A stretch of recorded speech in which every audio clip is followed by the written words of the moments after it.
नमस्कार दोस्तों, MDU official YouTube channel पर आप सभी का स्वागत है। तो दोस्तों, आज के इस वीडियो में हम बात करने वाले हैं आपके बीएड और एमएड एडमिशन्स के बारे में।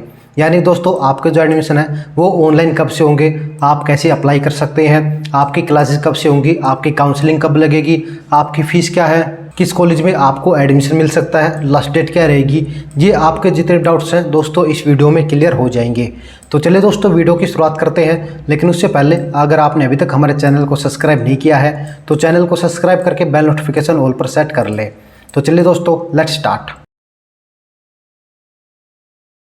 तो देखिए दोस्तों, ये आपका प्रोस्पेक्ट है जो कि बीएड का है। यहाँ पर सबसे ऊपर लिखा हुआ है for admission BEd MEd programmes in college of education.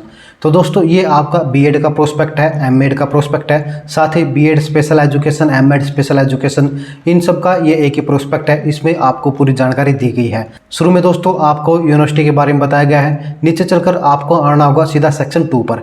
यहाँ पर देखिए आपको online admission schedule for BEd और एमएड प्रोग्राम्स, यानी कि आपका ऑनलाइन एडमिशन शेड्यूल यहाँ पर बताया गया है। तो देखिए दोस्तों, सबसे पहले हम बात कर लेते हैं कि आपका जो फॉर्म है वो ऑनलाइन कब से होंगे। तो 27/7 से, यानी कि 27 जुलाई से लेकर 18 अगस्त तक आप इसके लिए ऑनलाइन अप्लाई कर सकते हैं।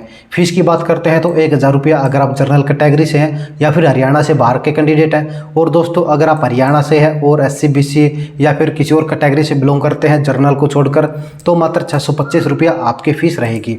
इसके बाद दोस्तों 18 तारीख तक आप इसके लिए अपना फॉर्म अप्लाई कर सकते हैं। 20 तारीख तक दोस्तों आपको अपना मनपसंद कॉलेज जो है वो सिलेक्ट करना होगा, लॉक करना होगा। इसके बाद दोस्तों आपकी कैटेगरी की लिस्ट आएगी 24 तारीख को। 24 अगस्त को आपकी लिस्ट आएगी, जिसमें दोस्तों आपको बताया जाएगा कि आपका जो फॉर्म है वो करेक्ट है या नहीं। अगर उसमें कोई डिस्पेंसरी यानी कि दोस्तों कोई एरर पाया जाता है तो दोस्तों आपको 25 तारीख से लेकर 26 तारीख तक, यानी कि 2 दिन का टाइम दिया जाएगा। बाई मेल आपको बता दिया जाएगा कि आपका जो फॉर्म है उसमें क्या एरर है। इसके बाद दोस्तों आपकी जो फाइनल मेरिट लिस्ट है वो आएगी 29 तारीख को, यानी कि 29 अगस्त को। इसके बाद दोस्तों आपकी काउंसलिंग होती है। यहाँ पर देखिए पहली काउंसलिंग, दूसरी काउंसलिंग और तीसरी काउंसलिंग, यानी कि 3 काउंसलिंग होगी। पहली जो दोस्तों काउंसलिंग है वो होगी 4 तारीख को, यानी कि 4 सितंबर को। 4 सितंबर को अगर आपका नाम आ जाता है, यानी कि लिस्ट में आपका नाम आ जाता है, तो 4 तारीख से लेकर 7 तारीख के बीच में आपको अपनी फीस जमा करानी होती है, डॉक्यूमेंट वेरिफिकेशन करवाना होता है। लेकिन दोस्तों मान लीजिए आप बाई चांस नहीं जाते हैं तो दोस्तों आप ऑनलाइन रिपोर्ट कर सकते हैं 8 तारीख को, यानी कि 8 सितंबर को आप ऑनलाइन रिपोर्टिंग से भी अपनी फीस और डॉक्यूमेंट वेरिफिकेशन करवा सकते हैं। सेकंड काउंसलिंग की बात करते हैं तो 12 तारीख को आपकी सेकंड काउंसलिंग लगेगी, 12 सितंबर को। और दोस्तों फीस की बात करते हैं तो 12 सितंबर से लेकर 15 सितंबर तक आप अपनी फीस सबमिट करा सकते हैं। 16 तारीख को आप ऑनलाइन रिपोर्टिंग के माध्यम से भी अपनी जो फीस है वो सबमिट करा सकते हैं। इसके बाद आपकी होती है थर्ड काउंसलिंग, ये होगी दोस्तों 21 तारीख को। और 21 तारीख से लेकर 23 तारीख तक, यानी कि 3 दिन का टाइम आपको दिया जाएगा। 25 तारीख को अगर आप ऑनलाइन रिपोर्ट होना चाहते हैं तो वो कर सकते हैं। दोस्तों क्लासेस की बात करते हैं तो 8/9/2023, यानी कि 8 सितंबर से आपकी जो क्लासेज है वो शुरू हो सकती है।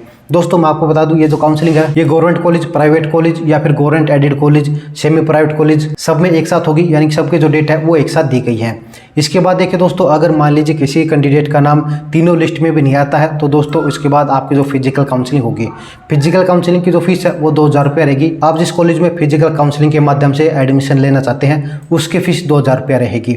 दोस्तों आपकी जो वैकेंट सीट है वो दिखाई जाएगी 3 अक्टूबर को, यानी कि 3 अक्टूबर को आपकी टोटल वैकेंट सीट दिखाई जाएगी, कितनी वैकेंट सीट बची हुई है। इसके बाद दोस्तों आपको रिपोर्ट करना होगा 5/10 को, यानी कि 5 तारीख को आपको वहाँ पर जाना होगा कॉलेज में। उसी दिन दोस्तों आपकी जो है मेरिट लिस्ट आ जाएगी, उसी दिन आपका डॉक्यूमेंट वेरिफिकेशन होगा, उसी दिन आपकी फीस सबमिट होगी। यानी कि दोस्तों फिजिकल काउंसलिंग का पूरा काम सिर्फ 1 दिन में हो जाएगा। और दोस्तों अगर आपका नाम आ जाता है तो यहाँ पर आपका एडमिशन हो जाता है।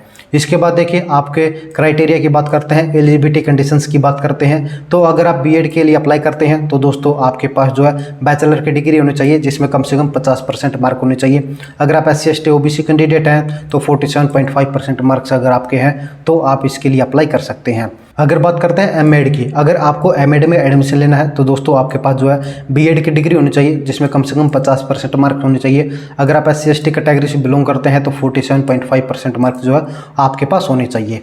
ये सभी दोस्तों आपका क्राइटेरिया है, ये क्राइटेरिया आपको क्लियर करना होगा। बीए की बात करता हूँ, जैसे मैंने अभी बताया था ग्रेजुएशन की डिग्री होनी चाहिए। तो दोस्तों आपके पास किसी भी ग्रेजुएशन की डिग्री, जैसे कि दोस्तों बीए की, बीकॉम की, BSc की या BBA, BTech, आपके पास कोई भी डिग्री हो, बैचलर की डिग्री होनी चाहिए, आप बीएड में एडमिशन ले सकते हैं। हो सकता है दोस्तों आपके पास मास्टर डिग्री हो तो भी आप इसके लिए अप्लाई कर सकते हैं। सेम दोस्तों आपका प्रोसेस एमएड का है, चाहे कोई भी डिग्री हो, लेकिन दोस्तों बीएड की डिग्री कंपलसरी है। अगर आपके पास बीएड की डिग्री नहीं है तो आप एमएड के लिए अप्लाई नहीं कर सकते। इसके बाद आगे चलकर देखिए दोस्तों, यहाँ पर आपको प्रिपरेशन ऑफ मेरिट लिस्ट बताया गया है, यानी कि आपकी जो मेरिट लिस्ट कैसे बनेगी ये आप देख सकते हैं। हालांकि ज़्यादा काम की चीज़ नहीं है। आप बात करते हैं ऑनलाइन एडमिशन की, तो देखिए दोस्तों बीएड में आपके पास कौन कौन सी स्ट्रीम होती है। तो एक होती है बीएड की, जिसमें आपको साइंस आर्ट विद मैथ मिलता है या फिर आर्ट एंड कॉमर्स मिलता है। इसी तरह से बीएड स्पेशल एजुकेशन और एमएड स्पेशल एजुकेशन, ये सभी आपके स्ट्रीम होते हैं। दोस्तों इसमें आप साइंस भी ले सकते हैं। साइंस में जैसे कि केमिस्ट्री है, फिजिक्स है या फिर मैथमेटिक्स है, ये आपको यहाँ पर लेना पड़ता है। इसके बाद आगे चलकर यहाँ पर आपको पॉइंट्स दिए गए हैं। डॉक्यूमेंट्स की बात करते हैं तो देखिए मैं आपको सिंपली बता दूं, आपके पास जो भी डॉक्यूमेंट है वो सब आप अपलोड कर सकते हैं। जो जो आपसे डॉक्यूमेंट मांगे गए हैं वो आपको अपलोड करने होते हैं। जैसे कि आपका 10वीं का सर्टिफिकेट, आपके 12वीं का सर्टिफिकेट, आपके डीएमसी यानी कि आपके ग्रेजुएशन के सर्टिफिकेट, करेक्टर सर्टिफिकेट, अगर आप रिजर्व कैटेगरी से बिलोंग करते हैं तो उनका कास्ट सर्टिफिकेट, इनकम सर्टिफिकेट, आपका डोमिसाइल, आपका गैप ईयर अगर आपके पास है तो ये डॉक्यूमेंट्स जो है आपको अपलोड करने होते हैं। इनके साथ आपका आधार कार्ड, आपके फ़ोटो, ये भी आपको अपलोड करने होते हैं। नीचे चलकर आपको इंस्ट्रक्शन गाइडलाइंस दी गई है। जब आप खुद फॉर्म फिल करते हैं तो दोस्तों ये गाइडलाइंस आप पढ़ सकते हैं, अदरवाइज किसी सीएससी सेंटर पर जाकर आप इसके लिए अप्लाई कर सकते हैं। नीचे चलकर आपको बताया गया लिस्ट ऑफ डॉक्यूमेंट्स जो कि आपको चाहिए रिपोर्टिंग इन दी कॉलेज और इंस्टीट्यूट, यानी कि जब आप फिजिकल काउंसलिंग के लिए या फिर सिंपल काउंसलिंग के लिए जाओगे तो आपके पास क्या क्या डॉक्यूमेंट्स होने चाहिए। तो सिंपली दोस्तों मैं आपको बता देता हूँ, आपके पास जो भी डॉक्यूमेंट है वो आपको लेके जाना होता है। जैसे कि आपका 10वीं का, 12वीं का, आपका डोमिसाइल, आपकी डीएमसी, ग्रेजुएशन की, मास्टर डिग्री की, बैचलर डिग्री की, और इसी के साथ आपका करेक्टर सर्टिफिकेट, अगर आपके पास माइग्रेशन सर्टिफिकेट है वो भी आप लगा सकते हैं। आपका आधार कार्ड, आपका डोमिसाइल और दोस्तों आपका गैप ईयर, यानी कि जितने डॉक्यूमेंट्स हैं आप एक बार ले जाइए। दोस्तों अगर डॉक्यूमेंट्स की बात करते हैं तो एक ओरिजिनल फोटोकॉपी आपको लेके जानी होती है। साथ ही दोस्तों इसकी कम से कम 2 या 3 फोटोकॉपी भी आपको लेके जानी होंगी, क्योंकि दोस्तों जो ओरिजिनल डॉक्यूमेंट्स होते हैं वो आपको वापस दे दिए जाते हैं, और दोस्तों जो फोटोकॉपीज होती है वो आपका कॉलेज खुद रख लेता है आगे फ्यूचर यूज के लिए। तो दोस्तों ये जो डॉक्यूमेंट्स है ये आपको लेकर जाने होते हैं। इसके बाद देखिए दोस्तों यहाँ पर आपका फीस स्ट्रक्चर के बारे में बताया गया। पर एनम यानी दोस्तों आपकी जो फीस है पर ईयर होगी। तो अगर बीएड की बात करते हैं इंक्लूडिंग स्पेशल एजुकेशन, यानी कि बीएड प्रोग्राम और बीएड स्पेशल एजुकेशन प्रोग्राम, अगर आप किसी गवर्नमेंट कॉलेज में एडमिशन लेते हैं तो 12,000 रुपये आपकी फीस रहेगी। अगर आप किसी प्राइवेट कॉलेज में एडमिशन लेते हैं तो लगभग 44,000 रुपये जो है आपकी फीस रहेगी। नीचे चलकर इन फीस के अलावा दोस्तों आपसे ये एक्स्ट्रा चार्जेस भी लिए जा सकते हैं, जैसे कि development fund, registration fees, examination fees, youth welfare fees, red cross fund, holiday home fees, curriculum charges, ये दोस्तों एक्स्ट्रा चार्जेज भी आपसे लिए जा सकते हैं। यानी कि ऊपर जो आपको फीस बताई गई है इसके एक्स्ट्रा भी ये जो चार्जेज है ये आपसे लिए जा सकते हैं। अगर बात करते हैं आपके एमएड प्रोग्राम की, तो देखिए दोस्तों एमएड प्रोग्राम की जो फीस है वो रहेगी 38,500 रुपया, यानी कि 38500 आपकी फीस रहेगी। साथ ही वो सेम एनुअल चार्जेज भी आपसे लिए जा सकते हैं। इसके बाद देखिए दोस्तों आपको कॉलेज की लिस्ट दी गई है, यानी कि जो कॉलेज एमडीयू के अंडर है और बीएड और एमएड करवाती हैं। तो दोस्तों यहाँ पर आप कॉलेज का नाम देख सकते हैं। साथ ही कॉलेज के नाम के साथ साथ आपको बताया गया कॉलेज किस टाइप का है, किस डिस्ट्रिक्ट में है, गर्ल्स है या को एजुकेशन है, कोर्स कौन कौन से हैं, इनटेक यानी कि आपकी जो सीट है वो कितनी है, कॉन्टैक्ट नंबर, मेल आईडी। यहाँ पर सभी कॉलेज के जो भी प्राइवेट है चाहे गवर्नमेंट है उनकी पूरी जानकारी यहाँ पर दी गई है। आप यहाँ पर से जो है अपने एरिया का या फिर अपने डिस्ट्रिक्ट का कॉलेज सेलेक्ट करके वहाँ पर अप्लाई कर सकते हैं। साथ ही मेल आईडी और मोबाइल नंबर भी दिए गए हैं। अगर आपको कोई डाउट होता है तो आप वहाँ पर कॉन्टैक्ट कर सकते हैं। तो दोस्तों ये थी पूरी जानकारी आपके बीएड और एमएड एडमिशन्स के बारे में। आई होप कि आपके सभी डाउट्स दूर हो गए होंगे। इस वीडियो में हमने बात की है आपके बीएड की फ़ीस के बारे में, आपके बीएड की लास्ट डेट्स के बारे में, आपके एडमिशन के बारे में, काउंसलिंग के बारे में, मेरिट लिस्ट के बारे में, आपकी क्लासेस के बारे में, और दोस्तों आपके जो कॉलेज है उनके बारे में। आई होप कि ये आपके सभी डाउट्स जो हैं वो दूर हो गए हैं।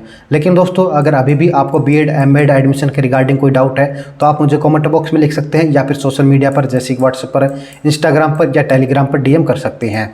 तो दोस्तों ये थी आज की वीडियो। अगर वीडियो इंटरेस्टिंग लगी है, हेल्पफुल लगी है, आपके डाउट्स दूर हुए हैं तो वीडियो को लाइक कीजिए, अपने सभी फ्रेंड्स के साथ शेयर कीजिए और चैनल को जरूर सब्सक्राइब करके बेल नोटिफिकेशन ऑल पर सेट कर लें।